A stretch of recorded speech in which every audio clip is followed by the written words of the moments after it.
Out if it can be covered at Progressive.com or 1-800-PROGRESSIVE, because it probably can be.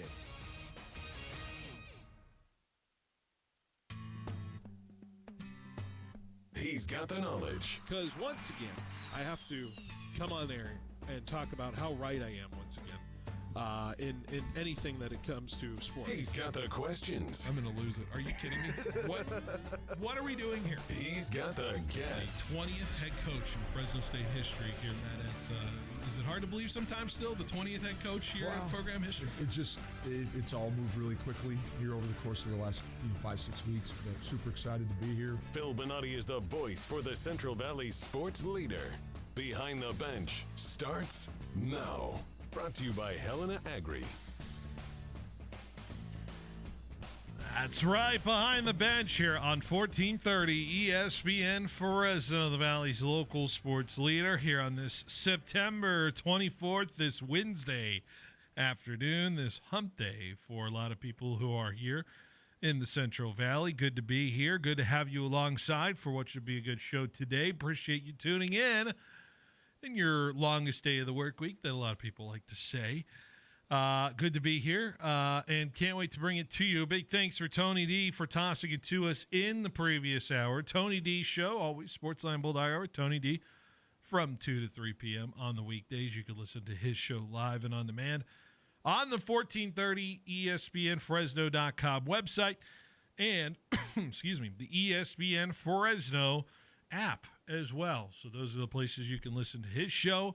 You listen to my show, the Behind the Bench show, or you can listen to Paul Metter's show, the Central Valley Sports Report, with Paul Metters here on the 1430 side of things on Saturday as well. So good to be here. Good to be here for what should be a very good show today. Before we get into the rundown, let's talk about the Lee's Air Plumbing, Heating, and Roofing Lee's Air Hotline, 559-320-1430. The way to reach our show, 559-320-1430. The way to reach our show is the way to get into the conversation, get into the arguments, get into the all the hot debate around sports right now in terms of it as well. So good to be here and good to get you involved. We do the Lee's Air weather check, and checking in on the weather today, 88 degrees is our current temperature in the Fresno metropolis area. 89 is our high today, and then we're just going to find our way falling just a little bit down in the temperatures. Could be getting down into the 70s and some rain by next Tuesday, Wednesday. Did have a little bit of drizzling this midday opportunity around here. I don't know if people had the drizzling. I was driving around and found some raindrops hitting my car. So if you got the little spits already, there you go. That is your rain maybe for potentially today. Who knows? Maybe a little bit later today. But it's just feeling a little tropical, feeling a little muggy here in the Central Valley in terms of it. So hopefully you're doing all right. Good to be here. Like I said, excited to talk about some sports. We'll get into some baseball talk today. We'll get into some Fresno State talk today. We'll get into some Mountain West talk as well. Some other news and notes, diving into it, taking you all the way up to Giants baseball. 6:15 pregame with a 6:45 first pitch from San Francisco. One of the weirder series this Giants team has endured with the blown opportunities, and officially can say it, the Giants season officially over, officially eliminated. But as you know, I declared him dead in July. So that's what it is. Anyways, we'll dive into that in just a few minutes. Angelique Martinez is going to join us here in a little bit, talking from KC24. Angelique Martinez will be on to talk Fresno State at the bye week, go over some of the big question marks moving forward with this group, and go over some of the interesting storylines we have noticed and seen so far. So a little bye week check-in with some of the members of the media. Angelique is one of those. Dan Ruzanowski, voice of the Sharks, will join us at 4 o'clock today. Dan Ruzanowski, voice of the Sharks. The Sharks preseason, already one game in. They'll have another game on Friday. I believe they have another game on Sunday, and then they are on their way to the opening of the regular season, which happens October 9th, which is in 15 days from today, the Sharks' opening night of hockey. So we will look forward to seeing what changes have come from the San Jose Sharks. We'll see what changes and what will be different about this season moving forward and what this young core can put together from San Jose. Once again, a reminder, 790 is the home of the San Jose Sharks this season. Once again, we're back with those games as soon as the season starts and time parameters and all that great stuff. We will have San Jose Shark hockey back with you here on 790. So, like I said, good to be here. It is 3:07 on the dot, and excited to bring in my producer for the day. We're just chopping it up, just him and I here on this Wednesday afternoon, and good to have him. Jorge, how are you doing on this Wednesday afternoon? I am doing all right. It's a hump day, so there's not much. Just like a regular day. Just like except that it's cloudy outside. Is it cloudy because your Giants got officially eliminated last night? Why you got to bring that up? We have to eulogize them. How are your Red Sox doing? They're great. They're fantastic. Yeah? They should need a few more wins. What we're talking about? They're in the playoffs, man. Why we got to start like this? You know me. I have to eulogize teams once they're eliminated. We're eulogizing. We're doing this is the Giants Giants eulogy here, Jorge. I wish we had the funeral music to play on this show, but the Giants officially eliminated from their season. They lost last night, and that is a one that is the dagger for the San Francisco Giants. But let's be fair, they played poor baseball down the last couple of weeks. Gave us a little bit of hope. For just like an hour, Jorge, they were a half game up in the wild card, and it was all fool's gold from there. So, unfortunately for the San Francisco Giants, it is over. What are your takeaways from this Giants season, Jorge? Let's recap. What were some of the things that are going to stand out for you from this 2025 Giants season? We started well. We started, the best team in baseball. Flores was great for like a month. It was awesome, and then somehow, some way, we just lost track. I think, I don't know, I feel like we needed something else, and when we did have it, the Devers trade, we just didn't do anything with it. Not only didn't do anything with it, they kind of fell off the deep end with it in terms of it. But it was already, like, you could see it coming. Yeah. Yeah, so, I don't know, it just feels like just like another season where we had a good team, just didn't perform as a good team. Yeah. I'm being distracted. People walking around with their cell phones strangely. I don't know. I'm trying to figure that out. Anyways, disregard. Anyways, Jorge, with this Giants team, obviously it is a memorable one. Excuse me. A memorable one with how this team obviously went through its season, the fantastic start in April, the idea that this team was playing very sound baseball. I'm going back on my memory banks and remember talking about how great the defense was, how fantastic the timely hitting was at that moment. I thought the pitching was phenomenal, even though Justin Verlander couldn't win a game for quite some time. Things started to trend a little bit to the other direction in May, but you still felt like there was opportunities for this team to keep going.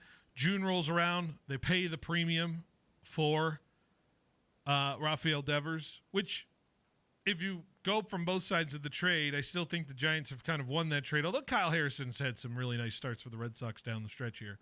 I think he's got one more big one against the Tigers this weekend. But outside of that, the Giants then go into a pitfall of just not being able to hit in any form of capacity.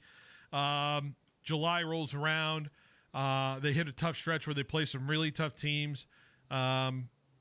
August obviously dips even further into despair territory. Then they have the surge towards the tail end of August and into September.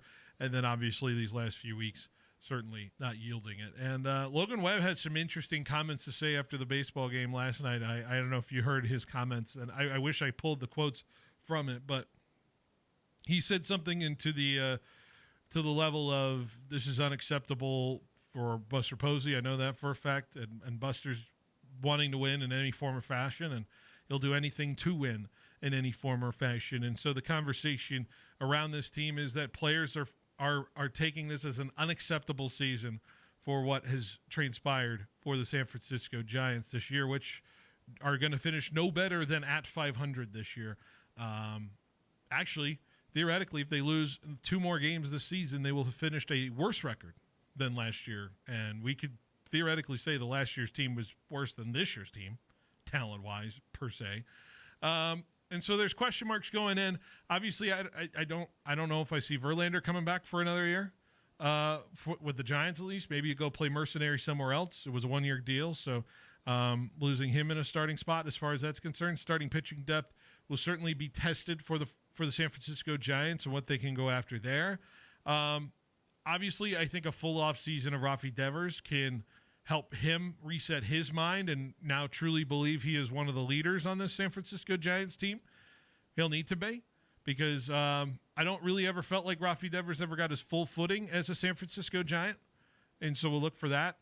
I thought there was some, B level. I think the Willy Adames signing has found some sort of footing as a decent signing. He's got to obviously hit for a little bit better average, but he's gotten hot in some stretches. And if he had a better start to his season, maybe we'd be talking like shining praises for Willy Adames. At least he's got some nice locker room vibes to it as well. But overall, the team felt like it didn't really hold accountability for itself for a while before it was too late. It just felt like there was a lot of going through the motions with this team in some form of phases, a lot of lulls in what was going on, defensive mishaps when early in the season the defense was phenomenal to the defensive mishaps. My biggest disappointment for the San Francisco Giants has been Jung-Hoo Lee this year. With the bat specifically, I feel like him being able to hit at a better consistent pace and putting in better contact, him doing that would unlock a lot of things for this lineup, and it didn't. And after what was a resurging start to begin the year, you go wonder why, when the Giants are playing their best baseball, Jung-Hoo Lee was hitting his best during the season. And so there's going to be real conversations and questions about what this team will look forward to into 2026, which is a year that a lot of people have expectations for. Clearly, MLB has high expectations for the San Francisco Giants next year, right, Jorge? They put them on against the New York Yankees to start the year, the isolated single game to begin the season. So clearly MLB feels like the Giants are capable of being a team that people are interested in watching. But at points, this team was unwatchable. And at points, this team did have some fun moments. The Patrick Bailey walk-offs were phenomenal. But is Patrick Bailey your guy moving forward? The question is, can he be? And will his value stay the same with the ABS system, which is being implemented into next season? That is official. And framing isn't necessarily the art it used to be with the ABS system. So that's another question to dive into with Patrick Bailey and his value. If you're not going to have any added value because ABS exists, what are you actually getting out of Patrick Bailey and his defensive prowess? He does throw guys out at second base. That's a big calling card for him. But outside of that, maybe there's an upgrade possibility there, but catchers are far and few between in Major League Baseball. So I've mentioned 7 or 8 million things about the San Francisco Giants team, and I think the number one question on every fan's mind for the San Francisco Giants team is the coach. And is the coach the right coach moving forward?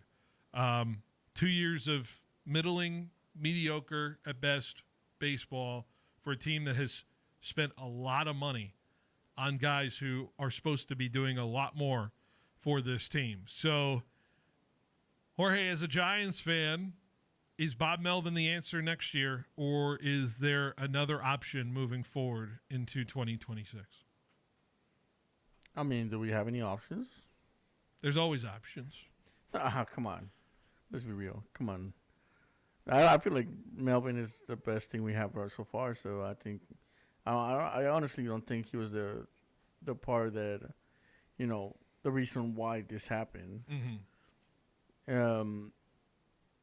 I just don't feel like there's anything else out there that I mean, unless Bochy comes back and says he wants to be their coach again. Bochy's contract expires this year.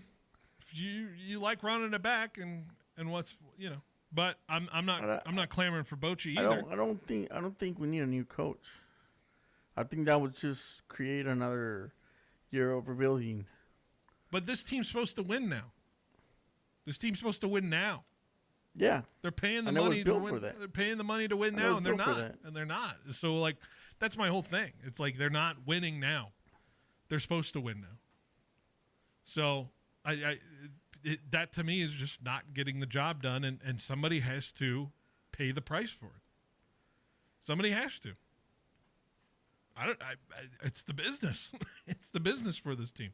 It's the business of baseball. So. I am presenting the question. I want to discuss this more later in the show. I know I don't have enough time here because we got to get to Angelique. So, what are your thoughts? Is Bob Melvin the right man for the San Francisco Giants moving forward? As the Giants officially eliminated last night with their loss to the St. Louis Cardinals. They have one more game tonight. It's all a formality to see if they can finish the season at 500. All right. Before we go, just a reminder, folks, that the Big Fresno Fair is here. Big Fresno Fair is coming October 1st through 12th. Be sure to stop by the Big Fresno Fair website to buy your tickets today. A lot of entertainment, a lot of great stuff. Big Fresno Fair starting literally a week from today here in Fresno. So can't wait. Get out there and enjoy the fair here in town. Let's take a break. Angelique Martinez of KC24 coming up next on 1430 ESPN. Fresno, get ready. Ram football is rolling. Your Fresno City College Rams, now 2-1 in the season, return to historic Ratcliffe Stadium, the home of champions on Blackstone, just north of McKinley. This Saturday at 5 o'clock, the Rams battle San Mateo in a clash you won't want to miss. Feel the energy, the hard hits, the big plays, and the pride of Fresno as the Rams charge towards a conference title run. For tickets on the full schedule, visit fccrams.com. This Saturday at 5, Ratcliffe Stadium. Go Rams! Welcome to A+ Signs. Thanks. Yeah, I need some custom exterior signs for my business. Great. What's the name of your business? C+ Signs. Wait, you own a sign company? Yep, C+ Signs. And you want us, A+ Signs, to make your signs? Yeah, I need them really fast, and we can't touch our turnaround times. We are. Up traffic, drive traffic, and even direct traffic. Call A+ Signs. Remember, A+ has great technicians to service and repair signs, too. Yeah, we got a guy, but he's afraid of ladders. When you think of California,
builders and 20,000 square feet of designs from Pennsylvania, Ohio, and Indiana. It really is something to see. It's Amish Days USA with savings up to 50% on floor samples, 0% financing, and 48-hour delivery from Fashion Furniture and Lou Rodman's on El Paso across from River Park. There's nothing like it in all of California. You'll find them at every big box hardware store.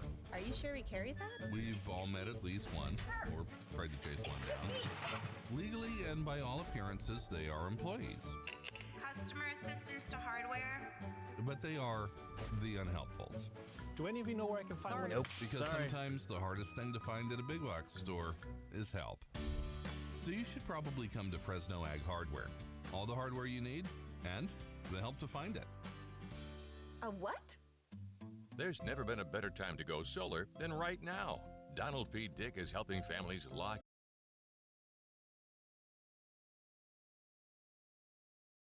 experts in smart solar solutions tailored to your individual home.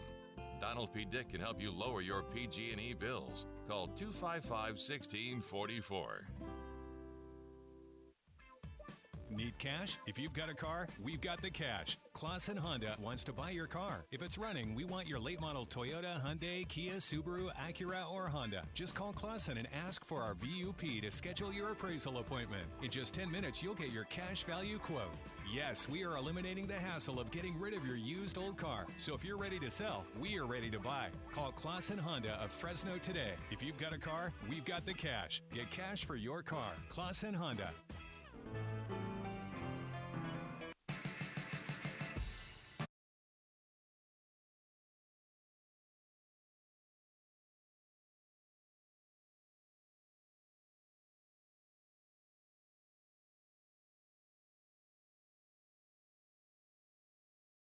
Local sports leader here on this Wednesday. The first time Wednesday before no Fresno State game. We are on a bye week for the first time. Get used to that for the next month and a half here for the season. But on this bye week, it is good to stop down and maybe assess the season where it's at. And one of those people that calls themselves a Bulldog Insider on their show, Angelique Martinez from KC24 is here with the Inside Scoop. Angelique, how are we doing on this Wednesday? Hi, Phil. Thanks for having me. I'm doing well. How about you? Fantastic. I'm doing great. Trying to stay busy as we hit the bye week. So I thought it was a good time to stop down and just look at this season, really, at where it is now. And you've been through it all, watching this team so far. You and Scott and Dylan doing all the great work over there at KC24 CBS 47. As you go week by week, you look at and analyze the games week by week. But as you have a full picture of 5 weeks through, what's your biggest takeaway right now for Fresno State football? My biggest takeaway is this team's 4-1, which is maybe not what a lot of people were expecting when they heard a new head coach coming in, a lot of guys from the portal, some JUCO guys, a kind of a mix before we got into the season of what this team was really going to be.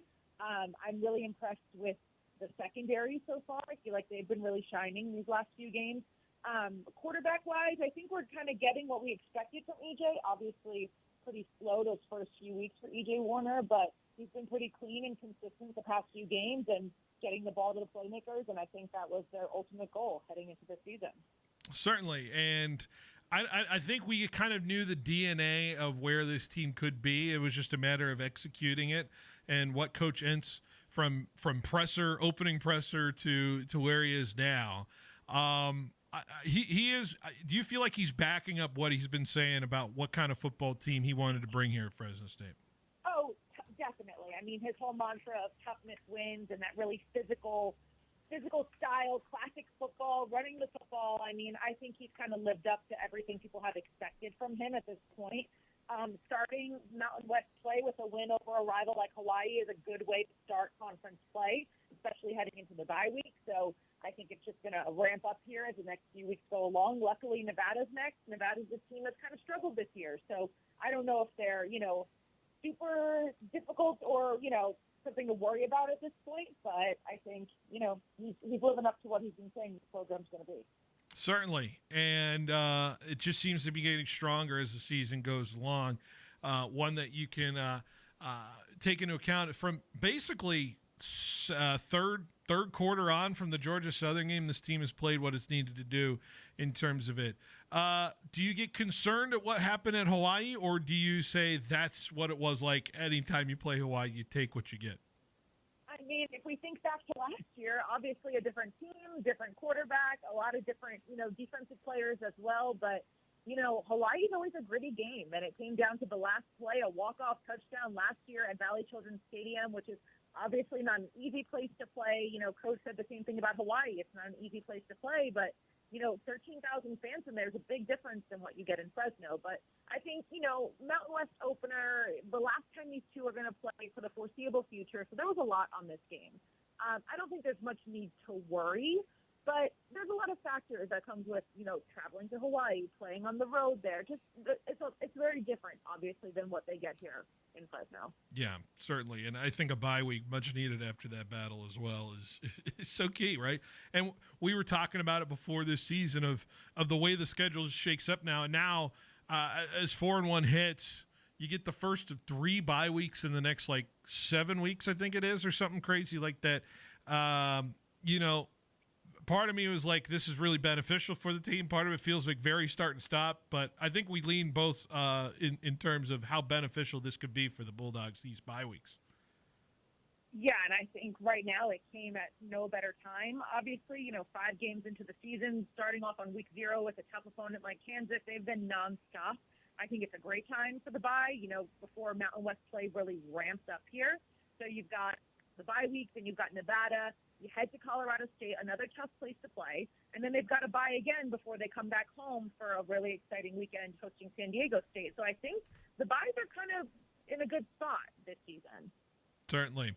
A lot of focus on EJ, and I'll stop down on this conversation with you about him, right? Because I think, obviously, the turnovers got everybody skittish right at the start, and maybe we're now – I wonder if there's a weighted element to it because of how Kansas was so dominant in that situation. And we got a little spooked from the Georgia Southern side. And we're seeing flashbacks of quarterbacks past that weren't totally fan favorites in terms of it. But is there elements to what we've seen the last few games where you're like, the things are being figured out in terms of EJ Warner?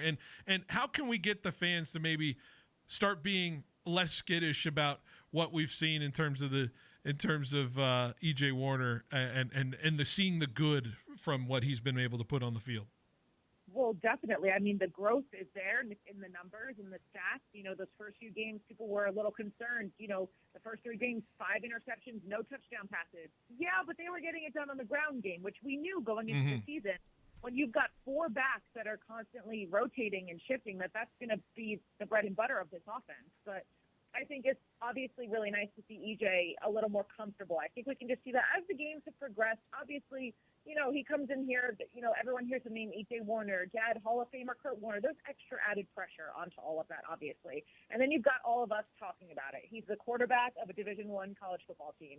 It's impossible. Whether you are throwing the ball or handing it off, we are going to talk about the quarterback. That is, one of the most prominent positions in the game. It is what it is. So we're going to talk about him, but I think fans should also be impressed with the growth of him, and he's made some really nice throws, especially at the Hawaii game. Yeah. He put the ball in great places to help the team move downfield, and I think he just obviously looks more comfortable out there. But again, it's also on the line. The offensive line's more comfortable, and a lot of new guys. This is not a group that played together last year. These are all new faces.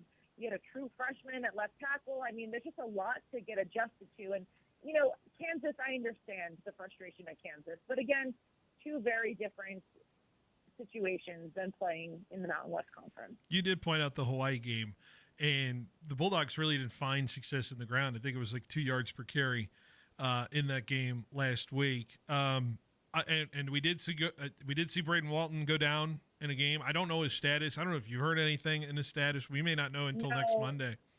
Yeah, not yet, but I'm sure that's going to be one of the first questions that Matt Entz is asked on Monday morning at the press conference. So if not to speculate, but if Walton is out for a little bit of time, that's now 2 starters down on the line, 5 games in.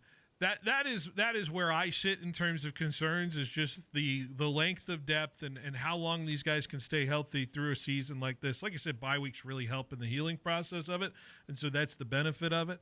But we're not even halfway through the season, potentially 2 starters down on the line, and a run game that needs to get going with a line that's cohesive enough to do that. Do you see it sustainable through this year? Injuries do happen, but is there a concern of sustainability, knowing that our strength is the run game and needing a line that's cohesive there at the front? I think maybe we assess that next week once we know the full status of Braden Walton. Hopefully it's not a season-ending situation. I mean, we all want to see him play, especially out there. He's really shown himself the first few games. But I'm not too sure about the depth, obviously, because we've already, like you said, 2 guys coming in.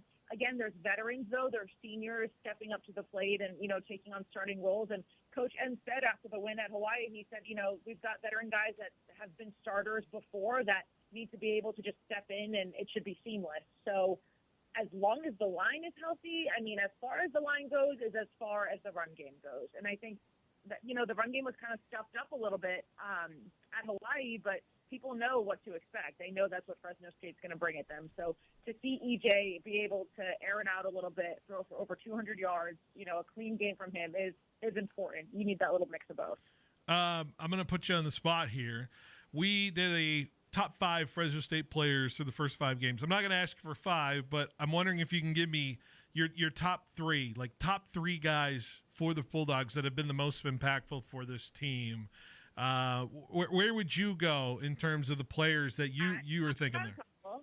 I'm going to start on the defense first. I'm going Jaden Pearson, senior linebacker. I think he's been really impressive. Obviously, he was really strong the first few weeks, leading the team in tackles. I like defensive end Finn Claypool. I think he's been a really good adjustment and addition to this Bulldogs defense. He brings a lot of energy and speed. Those are 2 defensive guys. We're going to go safety Jaden Davis, another local guy, Bullard. I'm a big fan of Jaden Davis.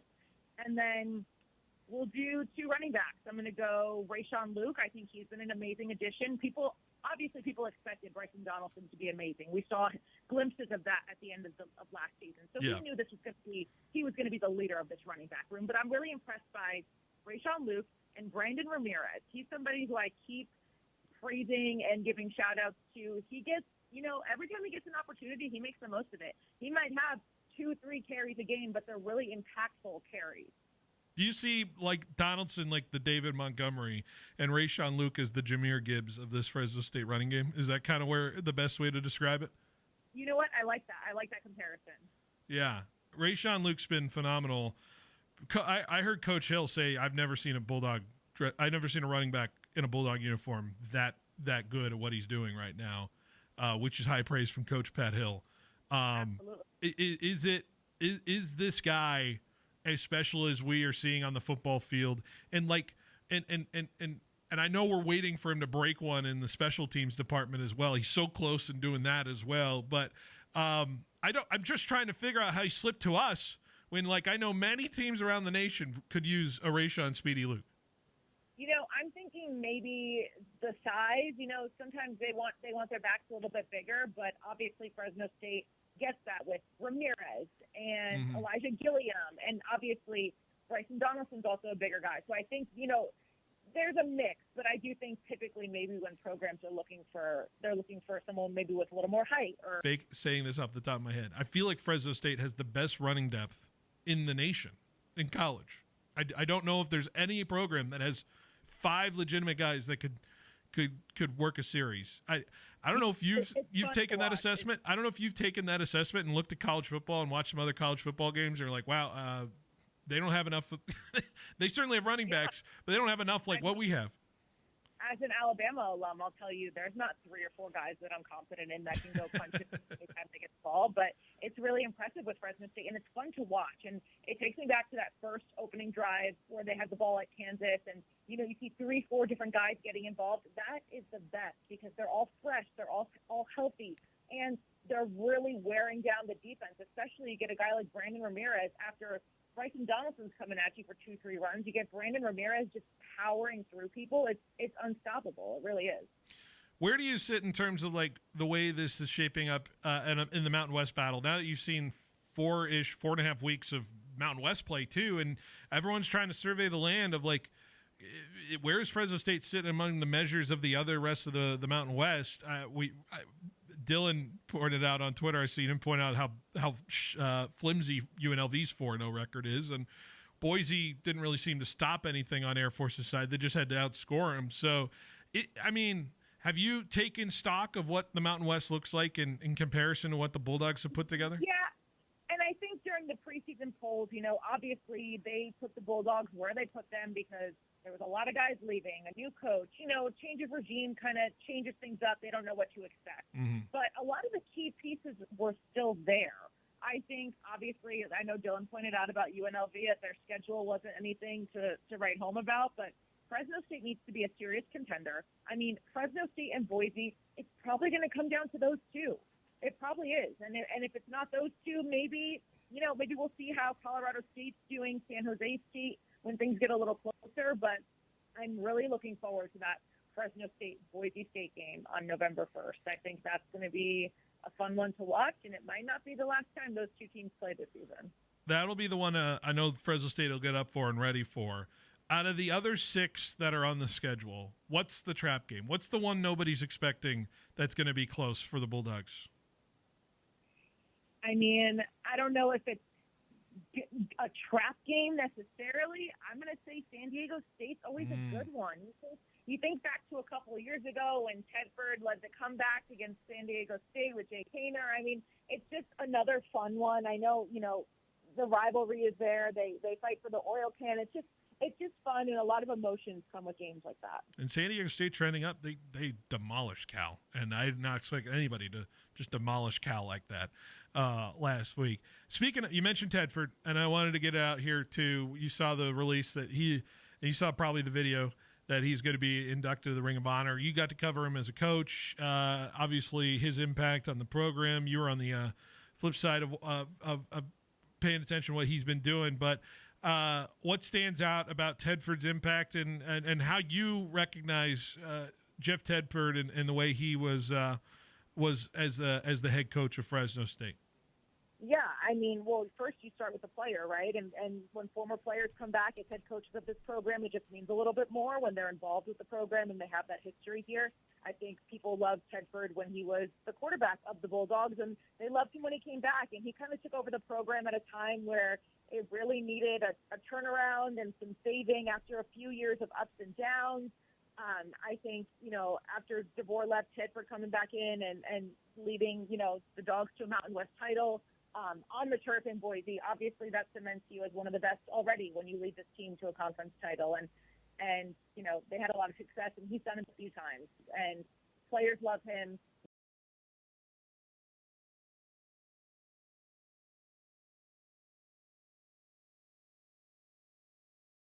The state game. I mean, again, San Diego State.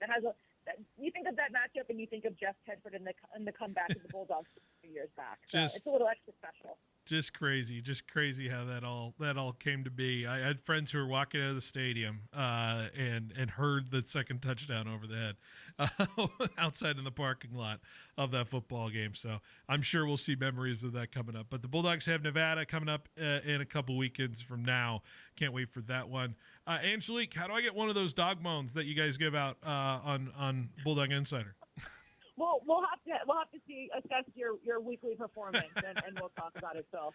Hey, I've been close on my score predictions all the last couple weeks. I've been only 4 points off the last 2 weeks on Barkboard.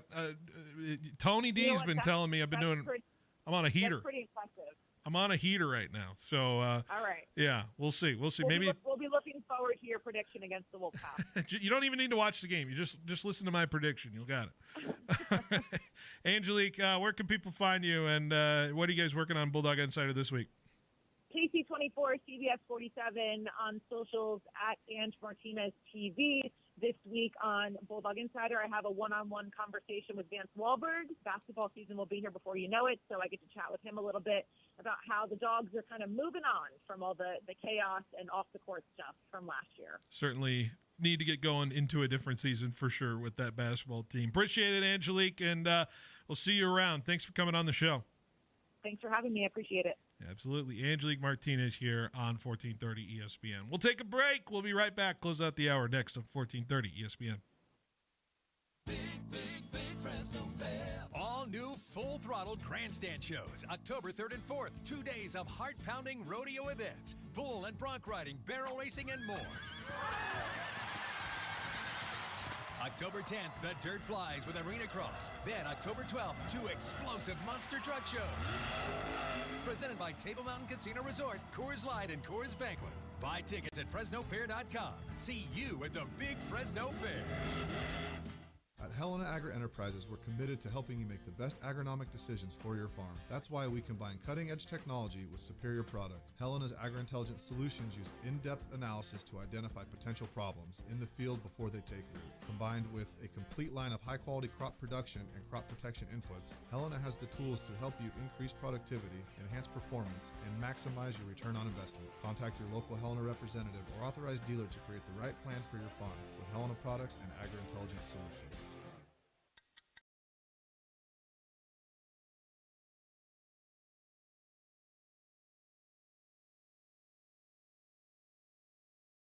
(59424) or visit grizzlypharmacy.com for more information. Football season's here, and it's time to upgrade your home team's game plan with Robinson's Interiors. Whether you're hosting the big game or relaxing, Interiors has the best selection and unbeatable prices, all backed by professional installation the Valley has trusted for over 40 years. So give yourself home field advantage. Don't wait for the touchdown. Visit Robinson's Interiors in Fresno and Hanford today.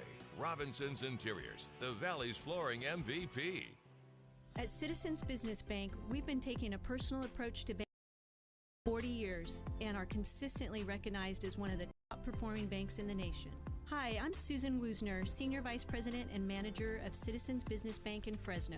We believe in the importance of building long-lasting and genuine relationships with our customers. We want to provide you with the solutions you need to grow your business because your success is our success. Citizens Business Bank, member FDIC.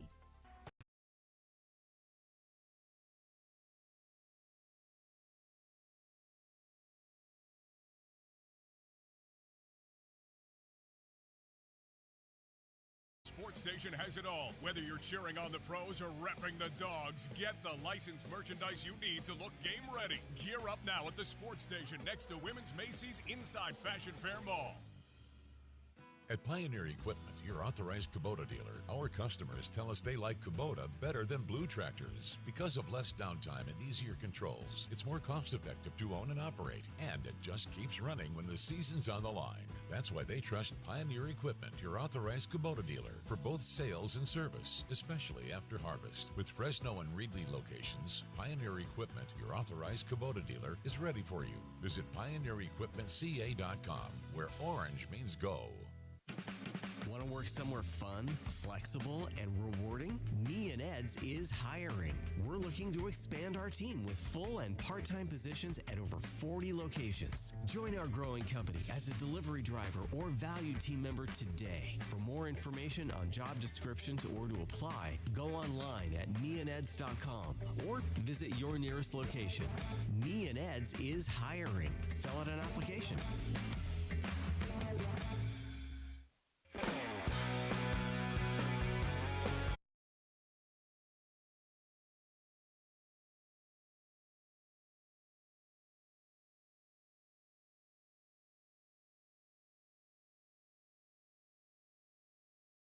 $14:30 ESPN Fresno, the Valley's local sports leader. Wrapping up this hour, I want to change things around a little bit in the rundown here, Jorge, so I hope you don't mind me doing a little switcheroo for you. But we're going to do the Daily Spread here. Daily Spread brought to you by Chichansey Gold Resort and Casino. If you're not trying your luck with your teams, try your luck at Chichansey Gold Resort and Casino. Open. Fantastic place over there as well. So be sure to stop by. The Daily Spread, and we're going to check some spreads in the Mountain West this week as we assess the Mountain West and really kind of get a survey of where the Bulldogs are in comparison to some of these teams that are out there in the same conference as the Bulldogs. So we have 7 games to get to in terms of it. I will give a spread. You and I are going to decide if it's too high or too low for this week in the Mountain West this week. So first one is Utah State at Vanderbilt. Utah State 3-1, Vanderbilt 4-0, 18th ranked Vanderbilt. Who would have thought? Any day and age, I'd be alive in a day and age where Vanderbilt football is ranked. But Utah State is 3-0. 3-1 on the year. They beat UTEP. They beat Air Force. They beat They lost to A&M by 22. Jorge, the Vanderbilt versus Utah State, 22.5 going to Vanderbilt right now in terms of it. So 22.5 for Vanderbilt at home against Utah State. Like I said before, Utah State 22-point loss at A&M. So basically, I think the people in Vegas are saying that Vanderbilt is about the same caliber as A&M this year, and it's going to be a 22-point win. Where do you sit? Do you feel like Utah State can cover a 22.5-point line against Vanderbilt on the road? Sorry, I was on the road. Yes, I think they could cover it, and I think that's line is too high. So Utah State, man, they might be like a top 4 Mountain West team. Are we feeling like Utah State's a little bit better than people thought in terms of it? I feel like they could cover that too. I certainly feel like that's a possibility. I got to adjust my chair here. But do you feel like Utah State is one of those teams that's been a little bit better than advertised? I feel like it is. Yeah. They look good. They haven't. I thought we were gonna get trashed, but they look good. And this is a tough one, but I feel like they can't cover the spread. Next up at 12:30 our time, up in Northern Illinois, out at DeKalb, Illinois. You ever been to DeKalb, Illinois? Northern Illinois Huskies hosting the San Diego State Aztecs. San Diego State 1.5-point favorite after their big victory over Cal, trending up after their 34-0 win over Cal. Does the success continue on the road? Do you feel like 1.5, San Diego State 1.5 is a good line? Where do you sit there? I guess Northern Illinois. Northern Illinois, the Huskies who are going to go to the Mountain West next year. This is who we played in a bowl game. Once a long time ago, yes. Yeah. I think Potato Bowl in 2010. Was that it? Yeah. Wow. I would say they can't cover it, yeah. Oh, well, sorry. We played Northern Illinois last year, too. Apologies. That's what I was thinking. I would say that the San Diego State, that's a little bit too low for San Diego State. You think San Diego State would win by more than 1.5? If they show what they showed last week, if that wasn't a fluke. It could be one of those train running down the hill, boulder running down the hill kind of games for San Diego State last week in terms of beating Cal. So I wonder if it's a little bit of an overreaction. I might still go Northern Illinois there in terms of it. So I almost feel like it would be a pick 'em. Northern Illinois has lost to Maryland and Mississippi State this year. And Maryland and Mississippi State. Maryland was an 11-point loss, but they barely beat Holy Cross. So I don't know. I don't know what to make of Northern Illinois. How about New Mexico State at New Mexico? New Mexico 14.5-point favorites. New Mexico obviously coming off that win at UCLA. New Mexico State 2-1. They beat Bryant. They beat Tulsa by 7. They've lost really badly to Louisiana Tech, 49-14. New Mexico, like I said, they beat UCLA earlier this year, 35-10. They beat Idaho State. They lost by 17 to Michigan. So is New Mexico a player in the Mountain West, and New Mexico 14.5 against New Mexico State? I feel like that's right. Maybe a little low. That's about right. I feel like New Mexico's been playing well.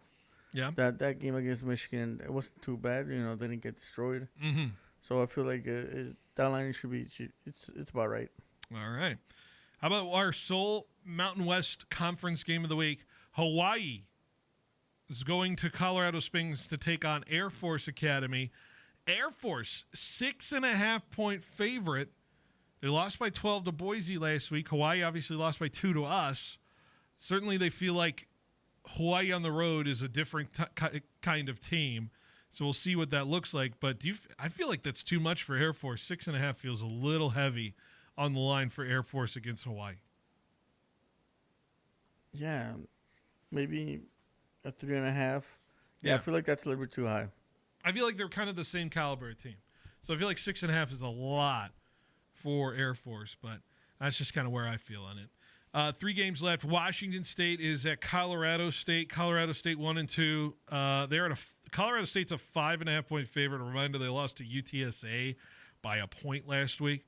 Wazoo has They've given up a couple 59 spots to the last two opponents they played. 59 to 24 Washington. 59 to 10 they lost to North Texas. I feel like that's right. Colorado, Washington State seems really down this year, so I would go Colorado State there at the 5.5. Feels good. Yeah, I think that might be even a little bit too low. Mm-hmm. I feel like that could even be like a 6.5 or 6 or 7. Yeah, a touchdown maybe.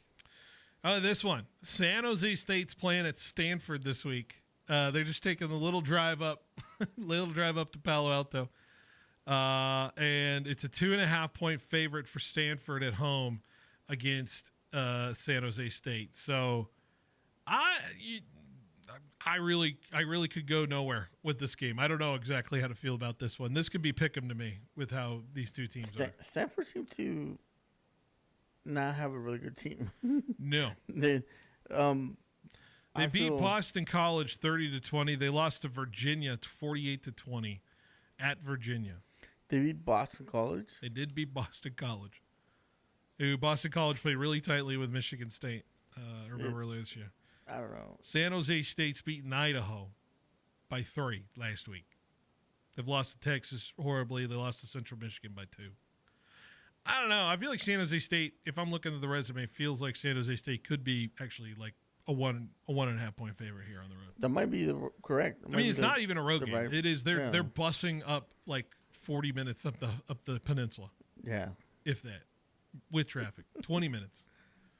So, final one: App State at Boise State. No spread. Total score 61.5. You got to imagine Boise. If we had to put a spread on it, I put Boise at like 31.5 against. I wonder why there's no line, because App State's not an FCS school. So what's going on with App State? App State this must be because of a quarterback injury in some form or fashion. App State's beaten Charlotte. They've beaten Lindenwood. They've lost to Southern Miss, and they're at Boise, like you say. Who are they playing? Appalachian State. Appalachian. Okay. So, I decided like a Boise 17.5. The famous. Yeah, the famous Appalachian State. Yeah, team. The famous one. Yeah. They beat Michigan way back in those years. I go 17.5 Boise. Yeah, I could see that. That sounds about right. I wonder why there's no line. 61 points? 61.5? 61.5 points. Over, under? I feel under. Yeah. Boise scored 49 last week on Air Force. But they needed to because they gave up 37. So... Yeah, I don't think that they're gonna hit 61. No. Man, it just kind of sits here and make me think like this Mountain West is just kind of a struggle bus in terms of it. Like I think I respect Utah State. I think I respect New Mexico.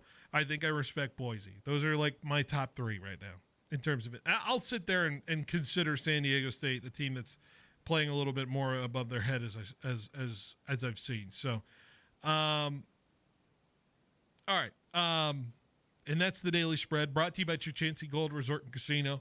Once again, if you're not trying your luck with your teams, try your luck at Chuchancy Gold Resort and Casino. So that's it for hour 1. We got another hour to get to. We got some multitude of topics to get into here as well. We'll have, obviously, Dan Ruzanowski is going to come up here in the top of the hour, 4 o'clock hour here, talking shop about the San Jose Sharks this season. What are the new additions? What are the things you need to know about the 2025-26 San Jose Sharks? And we'll talk about next hour here on Behind the Bench on the Central Valley's. So let's take a break. And when we come back, that second hour is coming on to start this next hour next on 1430 ESPN. Time to get back to business and back to looking sharp. The holidays will be here before you know it, along with every big event in between. At Fresno Suit Outlet, they've got you covered with their famous 3-suit deal. 3 suits, 3 shirts, 3 ties, 3 belts, 3 pairs of socks, and 3 hankies, just $3.99. Plus shoes start at just $39 too. Only at the Fresno Suit Outlet on Blackstone, just north of Shaw, with the Golden Horse out front, and online at FresnoSuitOutlet.com. Protect yourself from epic disasters with Lee's Air Plumbing and Heating and a Club Advantage membership. You'll enjoy priority service, 2-hour booking window, discounted rates, no overtime fees, and a 2-year parts and labor warranty. You can book online at leesair.com. Call Lee's at 559-785-1212. CLN number 635355. AC Heat and Plumbing, you just call Lee's. It's easy as calling Lee's. Lee's AC, Lee's AC, Plumbing and Heat, yeah. Is a cracked screen or dying battery putting the brakes on your day? Swing by Self-Fix for lightning-fast phone repairs. Our expert techs are wizards with all major brands. Your device is back in action before you know it. Plus, every fix comes with our rock-solid warranty. Drop by 6751 North Blackstone or dial 559-765-8044 to lock in your spot. Self-Fix, your ultimate ally in phone rescue. Stay plugged in, only with Self-Fix. Need cash? If you've got a car, we've got the cash. Clausen Honda wants to buy your car. If it's running, we want your late model Toyota, Hyundai, Kia, Subaru, Acura, or Honda. Just call Clausen and ask for our VUP to schedule your appraisal appointment. In just 10 minutes, you'll get your cash value quote.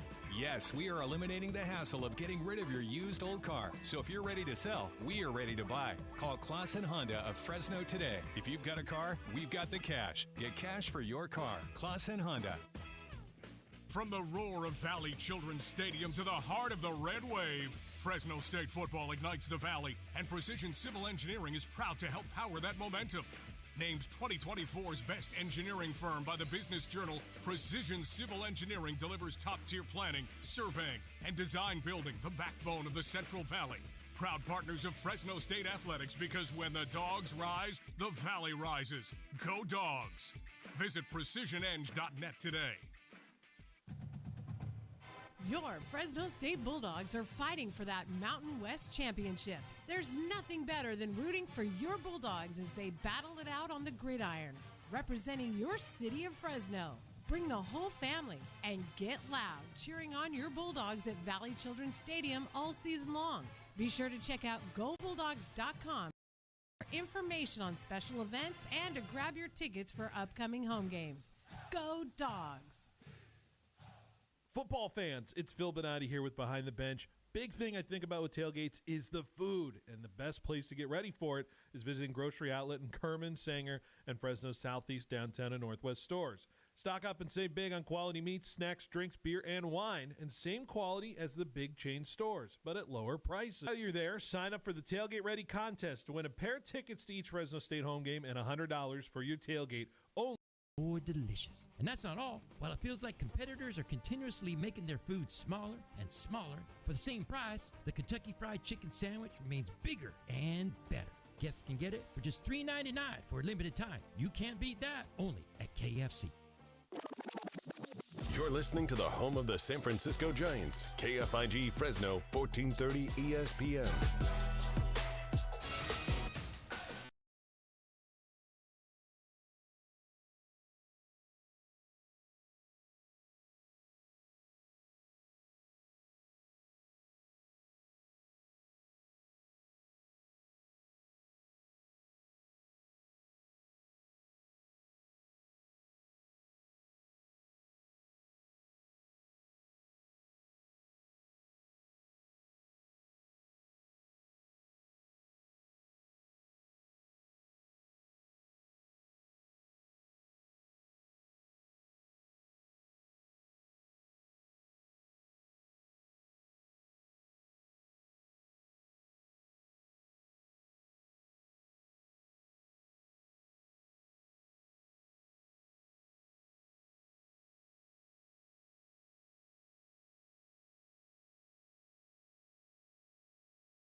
From a dislocated shoulder and play against Baltimore on Sunday.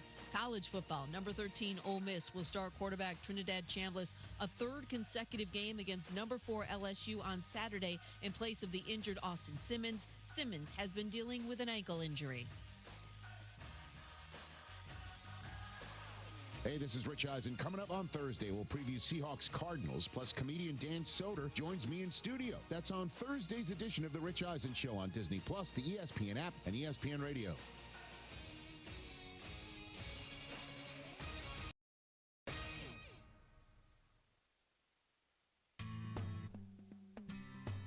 He's got the knowledge. Because once again, I have to come on there and talk about how right I am once again. In anything that it comes to sports. He's got the questions. I'm going to lose it. Are you kidding me? What are we doing here? He's got the guests. 20th head coach in Fresno State history here, Matt. Is it hard to believe sometimes still, the 20th head coach here in program history? It's all moved really quickly here over the course of the last 5-6 weeks, but super excited to be here. Phil Bonatti is the voice for the Central Valley sports leader. Behind the Bench starts now. Brought to you by Helena Agri.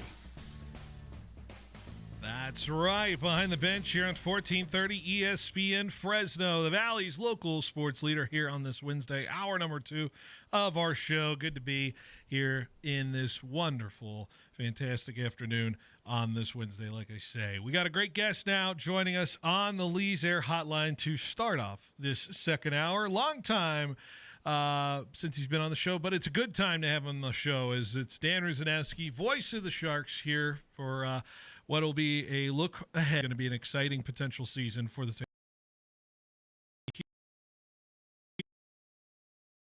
Here on the Lee's Hair.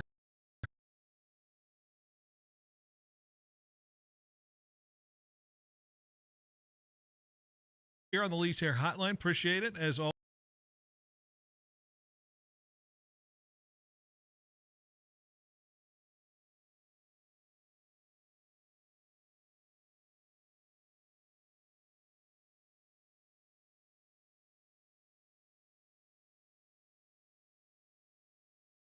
Solid.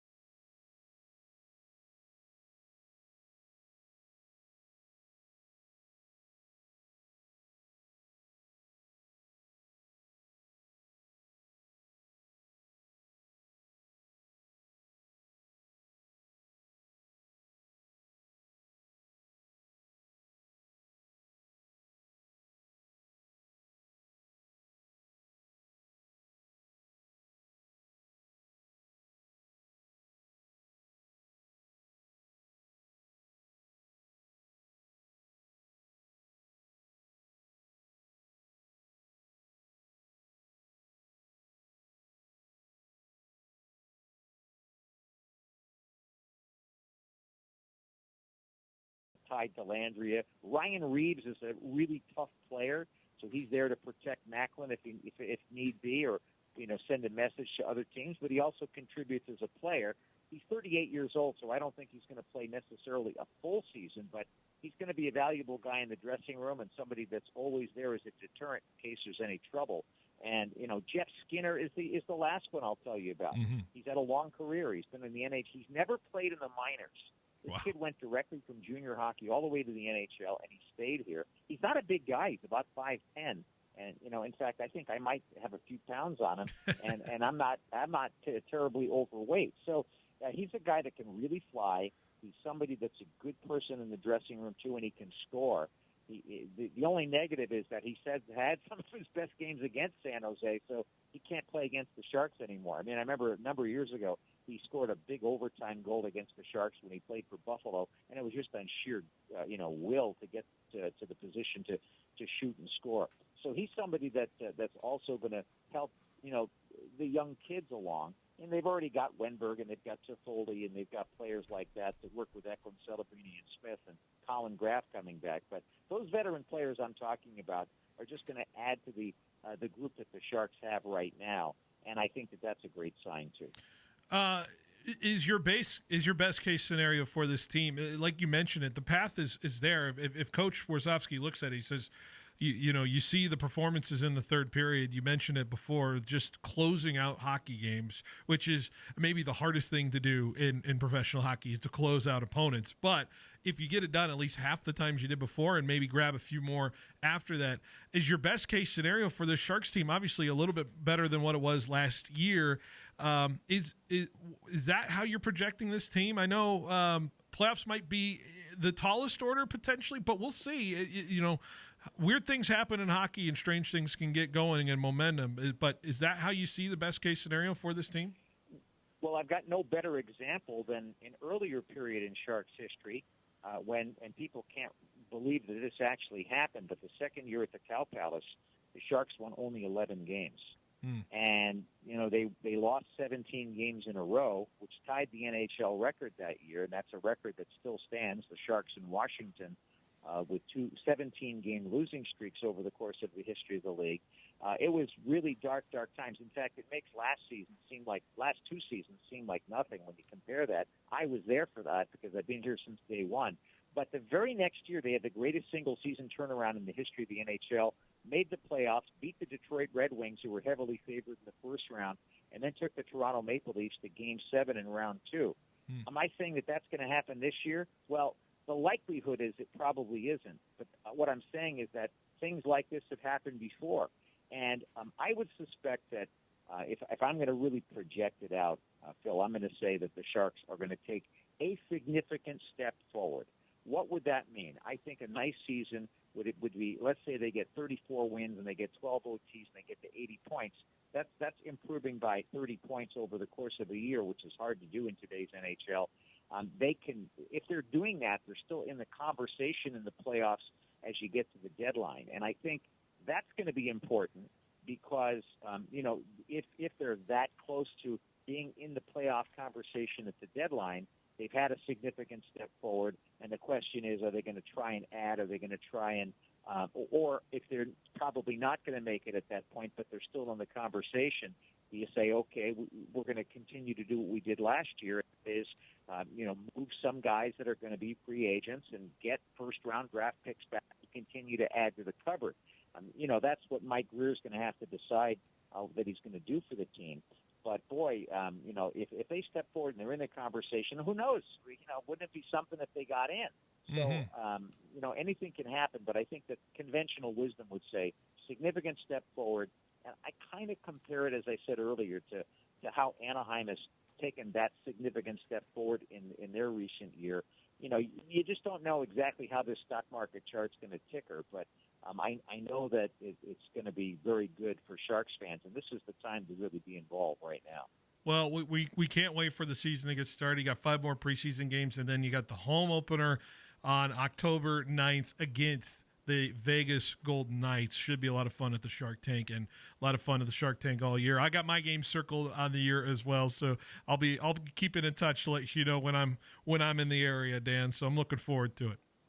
Well, we definitely need to do that, and I must add too that we've had some positive news with the city of San Jose over the last couple of weeks, in that the City Council of San Jose ratified by an 11-0 vote a project to do a complete renovation of SAP Center to bring it, up to code for certain things. And Hasso Plattner, who's already spent, he's the owner of the Sharks, spent $100 million of his own money in the last 20 years just to maintain some things. Is going to put another $100 million of his own money into partner with the city.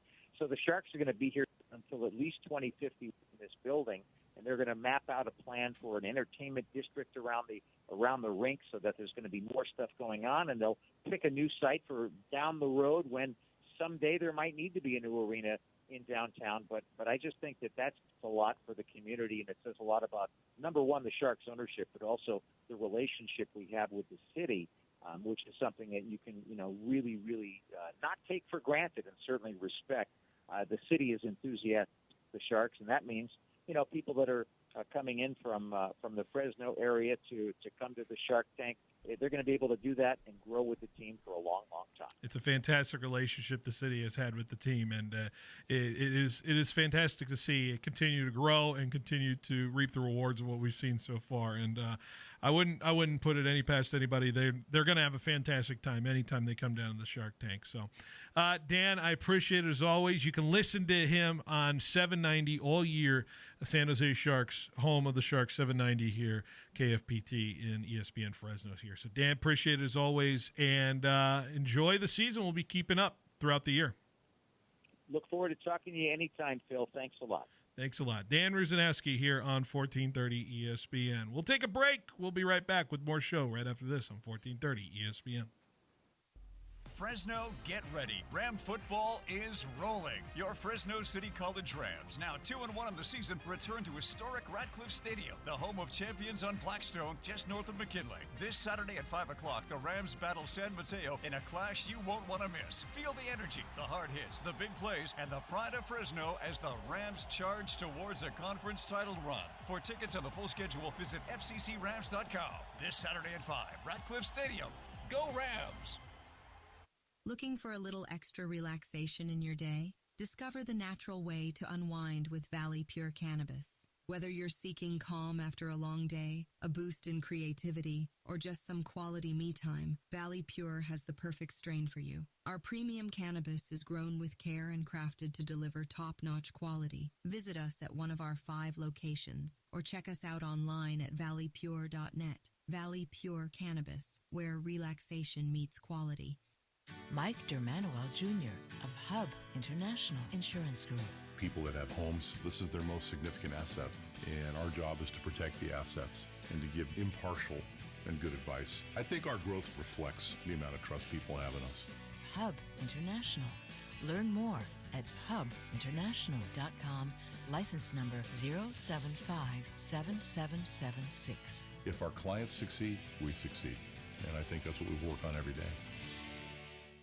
When two good friends get together to create the largest display of solid wood Amish furniture, well, nobody has more and nobody can save you more than Fashion Furniture and Lou Rodman's. I know it may sound a little crazy, but now is the time to get ready for Thanksgiving and Christmas with complete dining room and bedroom sets, occasional tables, entertainment centers. The list of Amish home furnishings is endless. It's beautiful and up to half off selected floor samples. It's Amish Days USA, the combined collection of 24 Amish builders and 20,000 square feet of designs from Pennsylvania, Ohio, and Indiana. It really is something to see. It's Amish Days USA, with savings up to 50% on floor samples, 0% financing, and 48-hour delivery from Fashion Furniture and Lou Rodman's. On El Paso, across from River Park. There's nothing like it in all of California.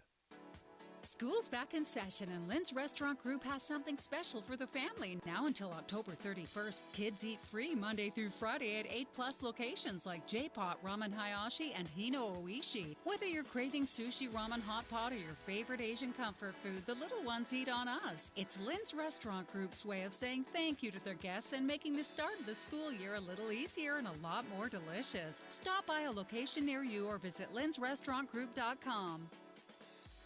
At FFB, we know behind every business is a person. That's why we're more than a bank. We're a partner, a farming-focused bank for hard workers, a future-forward bank for big dreamers, and a family-friendly bank for the next generation of owners. From first ideas to major milestones, we're here to help you chase your goals and score big. So what can FFB mean for your business? Find out at ffb.bank. That's ffb.bank. FFB Bank. Let's win together. Prices on steel and materials are up everywhere, but you can still get unbeatable value for your residential, commercial, industrial, or ag projects at Pacific Steel Supply in Fresno. They'll match or beat any competitor's price by at least 10% on top quality steel, metal roofing, and components. Ready when you are. Massive inventory? Yes. Same-day delivery? Yes. 24/7 service? Yes. Get your free quote today. Call or swing by Pacific Steel Supply, Ashland and Parkway in Fresno off Highway 99, or visit pacificsteelsupply.com.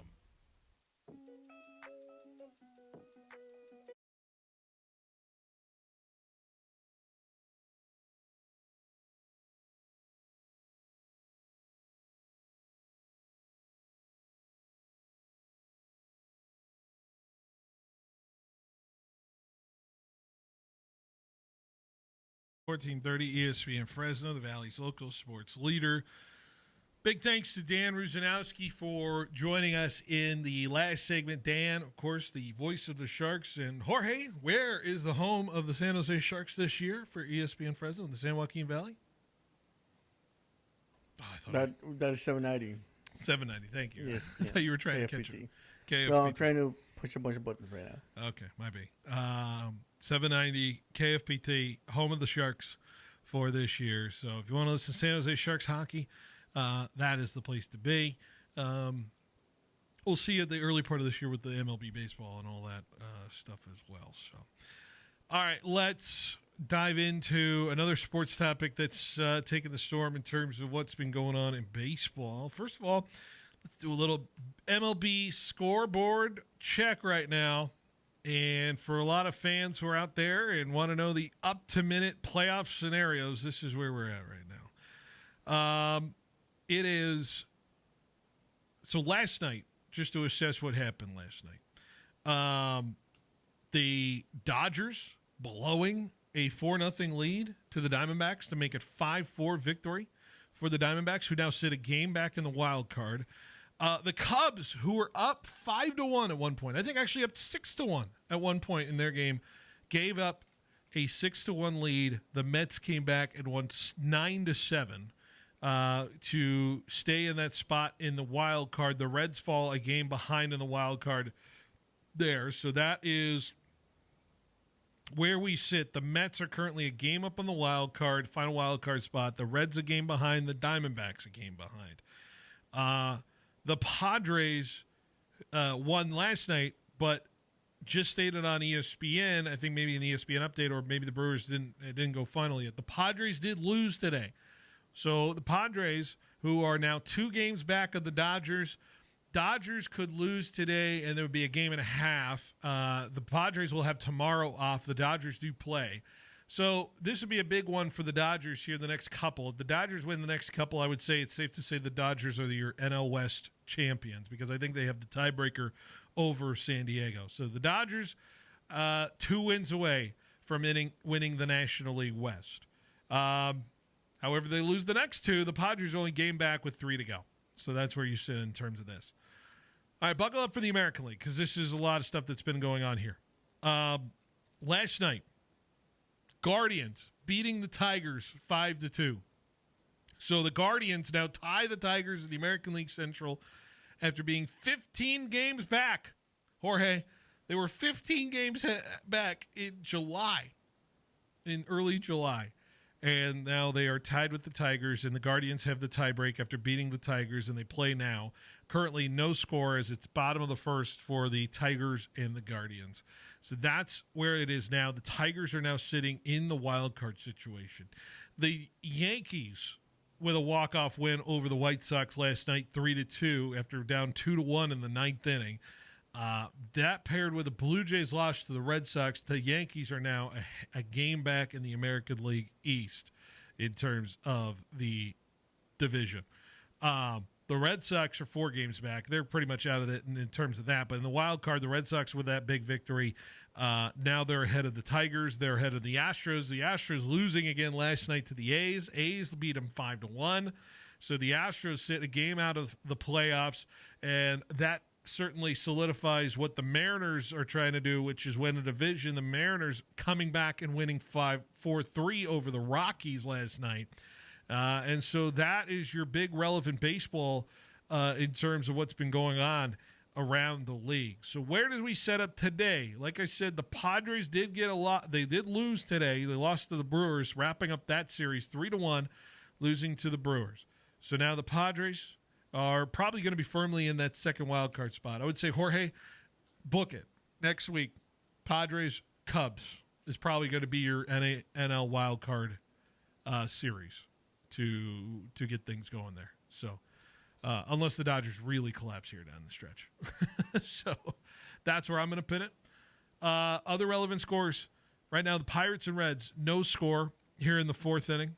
So the Reds need a win to keep pace with the Cubs, or keep pace with the Mets. Tigers, Guardians, no score at the end of 1. Guardians win. They would really be putting a hurt on the Tigers. We go to the second inning with White Sox-Yankees. That's no score right now. How about this, though, Jorge?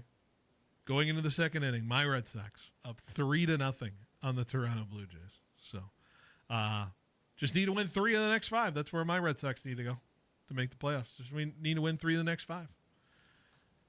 Later tonight, Dodgers-Diamondbacks, that's at 6:40. Rockies-Mariners is a big one. That's at 6:40. A's-Astros. You can listen to that right now on 790. Pregame at 6:30. First pitch at 7:05. So that's your playoff assessment now. That is what is relevant in terms of the playoff chase. Tomorrow should have a lot of relevant games, and then this weekend should be absolutely a barn burner. What do we got this weekend? What are the big series this weekend? Cubs, Cardinals, not really.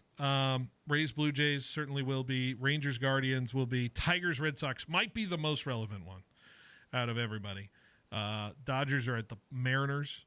What else we got? Diamondbacks at Padres. That'll be big as well. So certainly going to be an interesting baseball week continuing here. All right. So the big news released yesterday, ABS baseball challenge system will now be implemented. It's coming to Major League Baseball. They made the decision. It's going to be coming to Major League Baseball next year. How do we feel about it? Well, let's look at the mechanics to start. As it seems like, how is it going to go? Each team's going to start the game with 2 challenges apiece.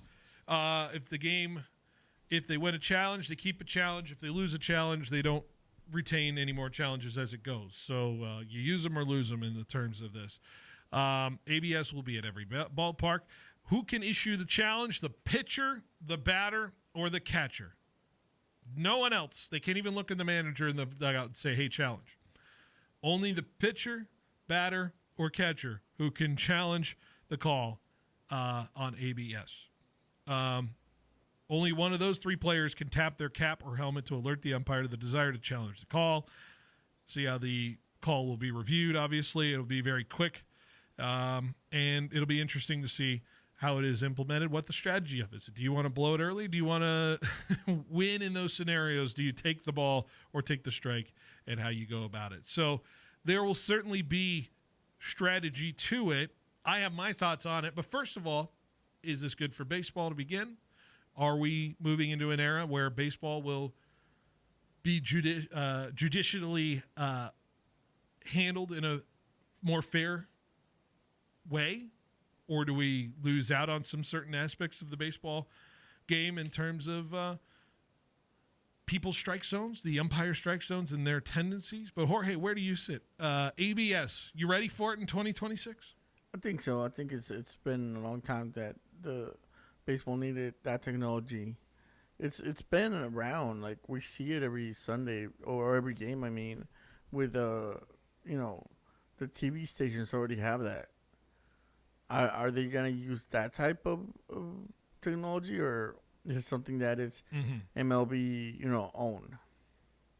Yeah, I would like to know that. But also, I feel like this is a long time coming, because like, if you think about it, there's always instant replay on pretty much nowadays on everything, even soccer now. You got to go back into the VAR, the video assistant referee, and tennis has that eagle eye thing where it shows where the ball hit outside or is it inside or stuff like that. So why not have it for baseball? I'm very curious on when people will implement this. Obviously, the low leverage situations probably wouldn't be worth it, right, Jorge? Like a leadoff batter in the third, tapping a helmet on a 1-0 pitch. It would definitely be those pitches where it's a long game. Umpires are tired, and might be just that it's just a nighttime game, and they can't really, there's nothing they can't see, but you start seeing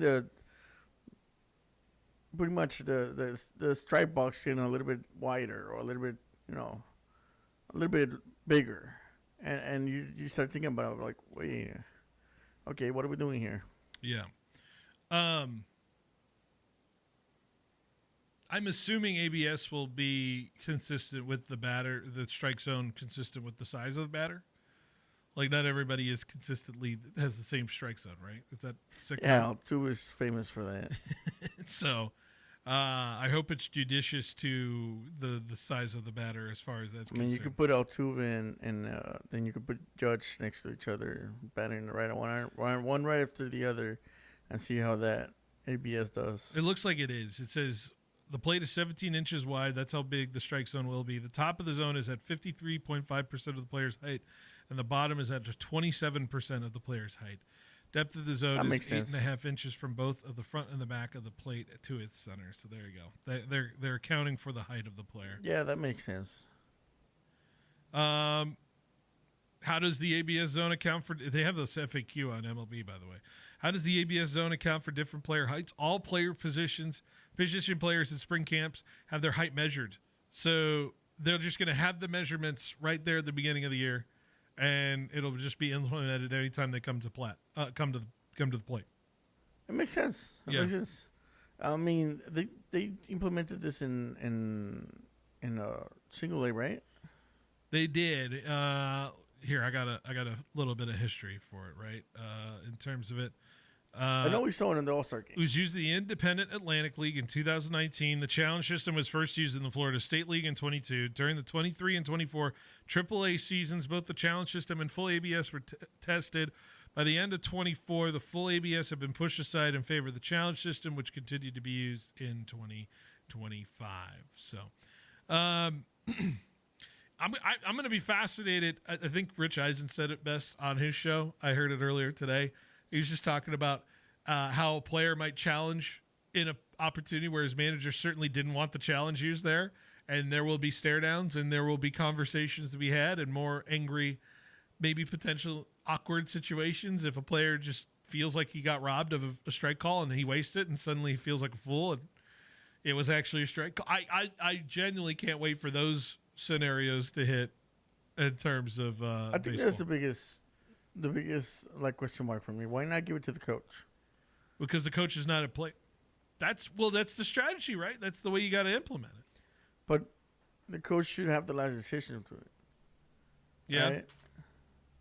I feel like if it was an individual game of one versus the other, then yeah, you give it to the player. But it's a team game.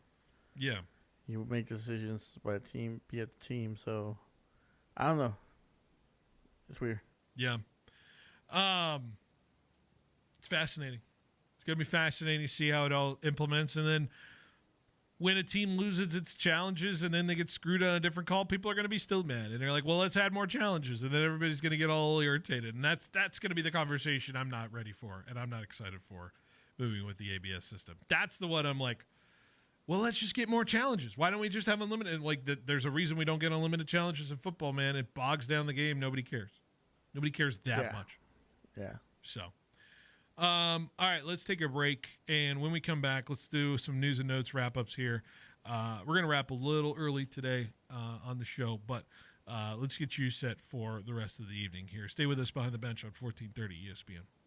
Are you an athlete ready to level up your performance the raw way? Introducing the Raw Athlete Program from Raw Farm. High schoolers, college athletes, gym warriors, and pros, Raw Farm wants you to see why professional athletes and nutritionists are fueling up with Raw Farm raw whole milk to hit their team goals and personal gains. Raw Farm is the best 100% A2 cream top from seasonally grass-grazed cows, non-GMO, certified humane, 100% made in America and crafted for serious gains. Visit rawfarmsusa.com to learn more and find it at your local Sprouts location through the nation. Sports fans of the Central Valley, are you ready to step up your game day grilling? Step into the Butcher Boss and discover winning flavors the champions crave. Ask about their 5 for $35 deal, where you can feed up to 5 people for $35 every day. Located right off the 41 north of Avenue 11, stop by the Butcher Boss today and become the boss of your barbecue.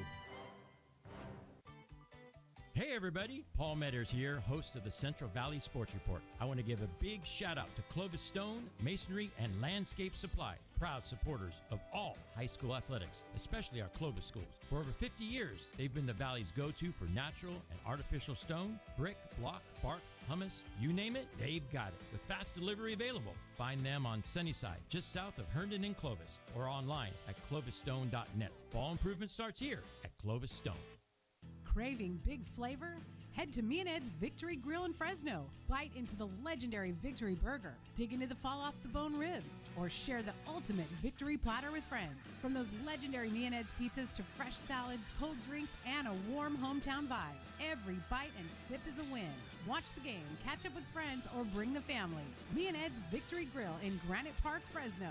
Don't miss ESPN's Major Wager Monday Night Football every week. Come hungry, leave a champion. Victory tastes better here. Football season's here, and it's time to upgrade your home team's game plan with Robinson's Interiors. Whether you're hosting the big game or relaxing after a win, the right flooring can make all the difference. From durable hardwood to cozy carpet, Robinson's Interiors has the best selection and unbeatable prices, all backed by professional installation the Valley has trusted for over 40 years. So give yourself home field advantage. Don't wait for the touchdown. Visit Robinson's Interiors in Fresno and Hanford today. Robinson's Interiors, the Valley's flooring MVP. Bulldog fans, Marcus McMarron here. On the field, success comes from having the right team. And when it comes to servicing your car or truck, my team is Ed Dina's Auto Center. Huge selection, unbeatable prices, and the service you can count on every time. Don't wait till the fourth quarter. Drive into victory with a vehicle from Ed Dina's. Trust me, this is a game-winning drive. Ed Dina's Auto Center, where Bulldogs buy.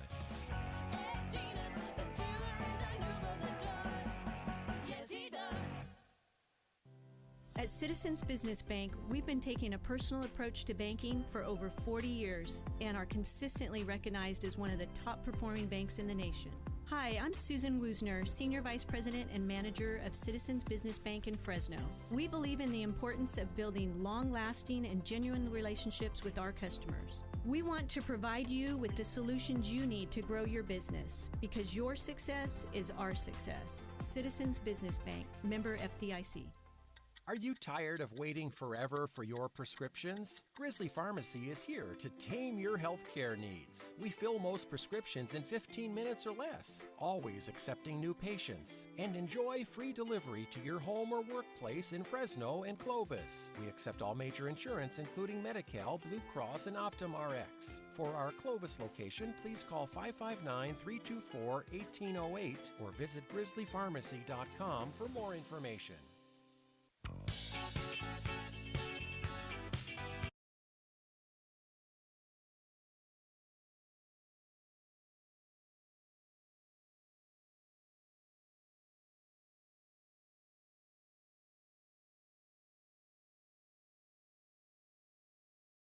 .30 ESPN Fresno, the Valley's local sports leader, here on this Wednesday afternoon. We're going to wrap up the show just a little early. Just give us the time a little bit to 5 o'clock hour. So we'll be back tomorrow at 3 o'clock. So we'll wrap up a little early here today. Just to be totally transparent, yours truly is going through it a little bit. Just got a nasty migraine, so that's come along through the day. So we're just gonna try to. It's great because we were trying to prep for the FPU show. Exactly. So I'm just telling you now, we're playing her today. We'll try to be back tomorrow full strength. We got a fantastic, by the way, Student Athlete of the Week winner tomorrow. Can't wait for that. I should just reveal it today. We're going to have Jason De La Cruz out of Orosi football. Yes, Orosi. Jorge, not many times you see a kid run for 300-plus yards and multiple touchdowns in a football game, and this kid's been killing it for Orosi. So we'll have him and Ben White tomorrow for Student Athlete of the Week. So how about that? 300 yards? It's like Adrian Peterson territory. Yeah, it's definitely one of those players that is usually coming to programs, and we love the small schools. We love the small especially schools. small programs like that. Yeah, come on. Yeah. So we'll have him and Coach on tomorrow. Looking forward to that in terms of it. You got to be in location, right? Yeah, we'll be at Fashion tomorrow. We'll be at Fashion Furniture tomorrow. Hopefully the weather stays, There's no rain tomorrow. Stays chill. Dude, I'm telling you, I'm not enjoying the weather right now. It's just like since that rain last week, it's just been muggy and funky and just not it. Not it for me. Yeah. I don't know. It feels like this should have been happening like a month ago. But this wasn't like last year, though. Like last year, it last just year kind of was chilled hot. out. It was hot, and then it just hot. chilled. That's usually how it goes. I'd rather just have hot and dry than an immediate drop off as opposed to what this is. I feel like it always happens like this though, because I remember every time the fair hits, there's always like one of the early days of the fair. There's always like a day that it just rains. Yeah. And it kind of ruins like the whole day for the fair. Was it La Nina or El Nino? What is the whole thing? Do you know? I don't know. Are we in one of those? We could be, yeah. Yeah? I think so. Tropical storm? It's definitely a weird year for weather. Yeah.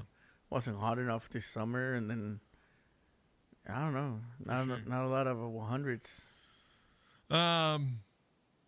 Yeah, well, I guess we get what we put in, and we didn't put in a lot of 100 days in the summer, and now this is what we get for the September month. Just mug. Although next week should be in chill. the 80s. 70s, dude. 70s. You I've see seen that, 74 next Tuesday, man? 74? See what happens. Then I'll be in LA for a few days after that, so hopefully LA will stay nice and calm. By the way, full transparency again, Asa announced he's going to the Jaguars game against the Niners this weekend. I will be going with, and it's going to be 74 and partly cloudy in Santa Clara on Sunday. Nice. Yeah, we'll take it. Going to the Giants game Saturday. You're going to the Giants game Saturday. That's right. Are you excited? Weather's going to be about the same. You said it's been a bit since you've been to a Giants game? Yeah, it's been like 2 years. Yeah? Yeah, I didn't get a chance last year. Yeah, I know you missed out on an opportunity, but yeah, but this year, yeah, I'm going on Saturday. That'll be fun. 1 o'clock start, right? It's an early game, so we get to go to the city later. There you go. Speaking of Giants and schedule, that game you're going to is going to be on radio on 1430 ESPN. And let me just reveal what else we got for you here. Giants baseball 6:15. 6:45 first pitch on 1430 coming up later. Over on 790, Paul Matters in the Sunbird Sports Show, 6 p.m. to 7 p.m. this evening for Paul Matters' crew. Do we know who's coming on yet? Or he didn't text me who it was, but he should text me here soon. Okay, sounds good. Well, we'll know sooner rather than later, and you'll know at 6 o'clock who's coming on the Sunbird Sports Show. Tomorrow, like I said, Sportsline Bulldog Hour, Tony D 2 to 3. We'll have 2 hours of my show, 3 to 5. Good couple of guests tomorrow. Can't wait for it. Taking you up to Thursday Night Football between the Seahawks and the Cardinals. Really good NFC battle there starting at 5 p.m. A's Astros tomorrow. That one means a lot. The A's could really, really hurt the Astros' chances of making the playoffs on Thursday. That's at 12 p.m., 12:35 first pitch from Sacramento. Friday, Sportsline Bulldog Hour, Tony D 2 to 3. We'll have my show from 3 to 5. Some Friday Night Lights, 7 p.m. Pregame, 7:30 kickoff between Clovis North and Frontier at La Monica. I will say, be warned. I'm warning you too, Jorge. It's Clovis North's homecoming. So, we'll see. We'll see if we start on time. That's all I'm going to say. Might start on time, but you might not finish on time. I'm telling you, legitimately, there was a little sense of panic at our pregame at Redwood, Jorge, when I thought we had 30 minutes to start the game on the pregame, and then suddenly they added like 20 extra minutes, and I was just like, "Are you kidding me? Are you kidding? We're gonna have to really vamp here at the top of this game." Just talk for like 30 minutes. Oh my gosh, would be crazy. Non-stop. Just describe like every patron in the stadium. Just kind of looking around. I don't know. A's and Royals this weekend. That's the wrap-up series for the A's as they wrap up their season. 6:30 pregame, 7:05 on Friday. They'll be also same time Saturday. Sunday, your schedule will look like this. Niners-Jags is going to be on 14:30, 12 p.m. pregame with a 1:05 kickoff between the Jags and the Niners. Excuse me. Rams-Colts is going to be on 7:90. No Raiders this week. We'll have Green Bay and Dallas Sunday Night Football, 5 p.m. on 14:30 as well. We'll be back Monday. Sportsline Bulldog Hour, Tony D 2 to 3. We'll have my show from 3 to 5. even though it is a listed Monday night doubleheader, it'll be Bengals and Broncos that are going to be on our channel at the regular normal time, 5 p.m., 5:15 kickoff. Me and Ed's Major Wager will be following the Bengals and Broncos game. That's the game we'll be doing. We will not be doing Dolphins and Jets that evening. And then Tuesday, stay tuned. We do have our shows scheduled, Tony D, my show, on Tuesday. However, that could very much change with the MLB Wild Card Series. We are carrying the MLB playoffs this season, and so there will be some games that day, and the likelihood of our show happening could be in jeopardy depending on what's going on that day. Right, Jorge? Yeah, Tony D is also in jeopardy of that. It's most likely that we're not going to have it on Tuesday. Yeah. Wednesday, we're not sure yet, but Tuesday most likely. Yeah, and I'll be out the next few days as well. So after that, late in the week next week. Going on a short vacation there. A little short vacation, but we will have fill-in guests. We'll have a fill-in guest next week. Yeah, that's right. So, do I reveal who that is, or should I wait next week? It's up to you. I'm gonna wait. I'm gonna wait for. It'll be at least Thursday and Friday. They'll have the show. So, can't wait for it. All right, Jorge. What else we got? Do you want me to do another MLB score check real quick? Quick one. Little quick one. MLB score check in terms of that. Seeing in the. Seeing if anything's affecting it right now. New update. Pirates have taken a 1-0 lead over the Reds. The White Sox 1-0 over the Yankees in the second inning right now. Red Sox up 3-0 over the Blue Jays, and those are your relevant scores. Tigers, Guardians, no score, top of the third. I don't think I've ever seen as wild of a finish to an MLB season. This is giving me like 2011 vibes. In terms of when the Red Sox absolutely collapsed. The Rays came back and beat the Yankees, and it was a whole thing. And the Cardinals came back and beat out the Braves for a playoff spot. I don't know if you remember that night, or if you remember October 2011 and how that whole postseason finish ended. No, I remember it. It just I feel like there has been one more recently like that, and like that everybody was scrambling to win some games, but just couldn't get there. Feels like playoff baseball. In some games. I was watching Red Sox last night when I got home, and yeah, it was getting there. It was certainly getting there. All right, big thanks once again to Angelique Martinez. Big thanks to Dan Ruzanowski for coming on the show today. Like I said, apologies. We'll try to get. I'm just gonna get some. I'm gonna get in a dark room when I get home. That's where I'm at. Hopefully that'll go away. Good show, Jorge. We'll be back tomorrow with another edition, 3:00 behind the bench. See you then. Great show. Great show. Football fans, listen up. Are you tailgate ready? Grocery Outlet and ESPN Fresno are going to make that happen with our tailgate.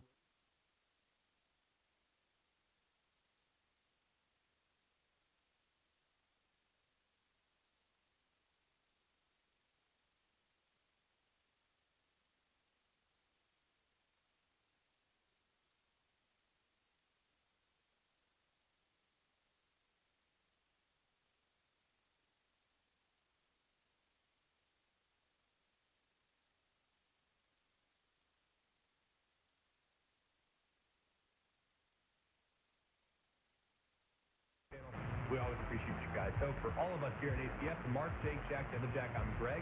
Intern Sam as well. We hope you have an amazing day, and remember, it's always college football. Hey guys, it's Greg McElroy. Thanks for watching Always College Football. Make sure you like, rate, and subscribe to ESPN's YouTube channel. And every 40 seconds, a child